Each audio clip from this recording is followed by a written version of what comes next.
Durante años creímos que las emociones aparecían de forma espontánea, que la tristeza, el miedo o el amor simplemente sucedían. Pero no es así.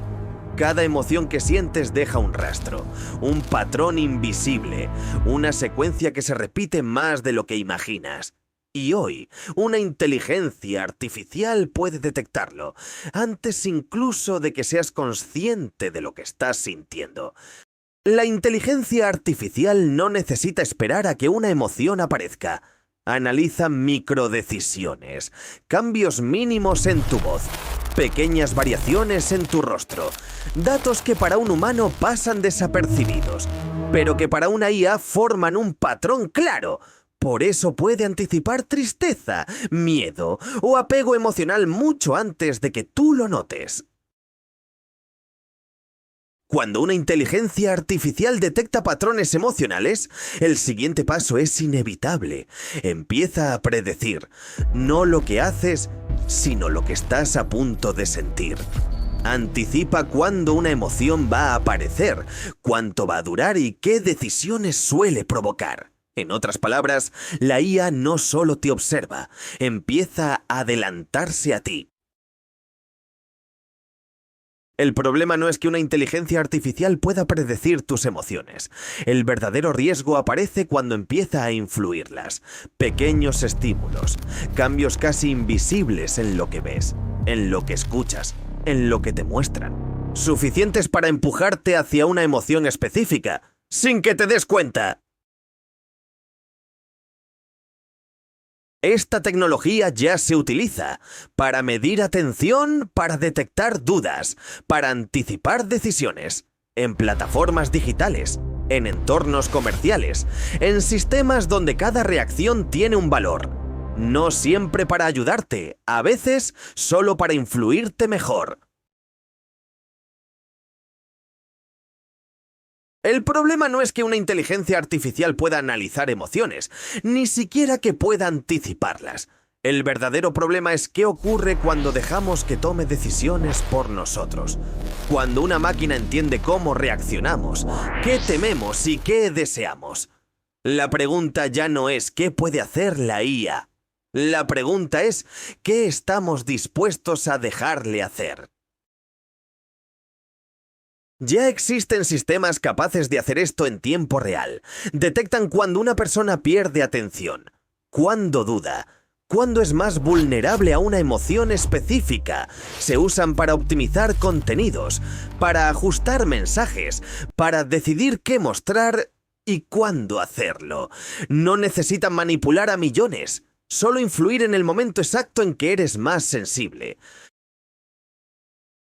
Las consecuencias no aparecen dentro de años, aparecen ahora. Cambios sutiles en lo que consumes, en cómo reaccionas, en qué decisiones tomas sin pensarlo demasiado. No es control directo, es algo más difícil de notar. Una influencia constante, pequeña, pero acumulativa.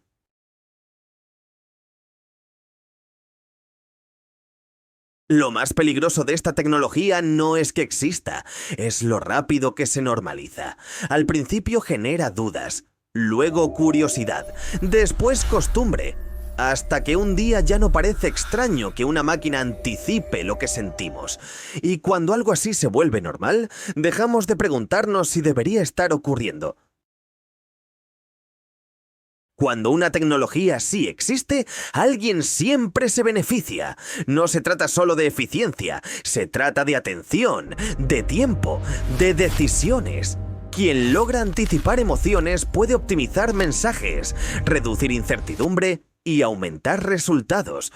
No es un plan oculto, es un incentivo lógico, y por eso cada avance emocional tiende a usarse. Pero ningún sistema es perfecto. Cuando estos modelos fallan, no solo cometen errores técnicos, confunden emociones, malinterpretan contextos, reaccionan con datos incompletos, y cuando una decisión se basa en una lectura emocional incorrecta, las consecuencias no siempre son visibles hasta que ya ocurrieron. El problema no es que una máquina tome decisiones por ti, es que empiece a influir antes de que creas que estás decidiendo qué compras, qué evitas, en qué confías y qué ignoras sin darte cuenta. No cambia quién eres, cambia el camino que sigues para llegar a una decisión. En los próximos años esto no se verá como una revolución. Se verá como una mejora, sistemas que ajustan experiencias en tiempo real, interfaces que se adaptan a tu estado emocional, decisiones que parecen más fáciles, más rápidas, más cómodas. Y justamente por eso, cada avance se aceptará sin resistencia, porque no se sentirá como control, se sentirá como ayuda.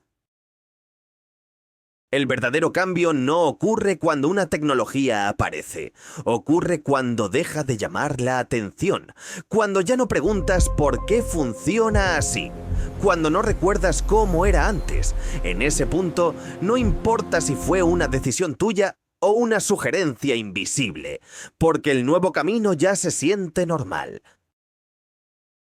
La pregunta no es si esta tecnología es buena o mala. La pregunta es quién decide cuándo se usa y hasta dónde llega. Porque cuando una herramienta puede anticipar emociones, también puede empujar decisiones sin que lo notes. Y si nadie establece límites claros, el criterio no lo define la ética, sino la eficiencia. Y eso cambia todo. El riesgo real no es que estas tecnologías fallen, es que funcionen exactamente como fueron diseñadas, sin supervisión, sin límites y sin responsabilidad clara. Porque cuando algo decide más rápido que tú y con más datos que tú, la tentación de delegar se vuelve irresistible. Y el día que dejamos de cuestionarlo, no porque sea obligatorio, sino porque es cómodo, es cuando el control empieza a cambiar de manos. Tal vez el mayor error no sea crear estas tecnologías, sino asumir que siempre estarán bajo control, porque los sistemas no obligan, no imponen decisiones, solo las facilitan. Y cuando algo decide más rápido que tú, con más datos que tú, y sin cansarse nunca, la tentación de delegar se vuelve invisible, no porque alguien lo ordene, sino porque es más fácil, más cómodo, más eficiente. Pero el problema comienza cuando elegir deja de sentirse como un acto consciente, cuando el camino ya está marcado, antes de que notes que había otros. La pregunta no es si este futuro llegará. La verdadera pregunta es si sabremos reconocer el momento exacto en que dejamos de elegirlo.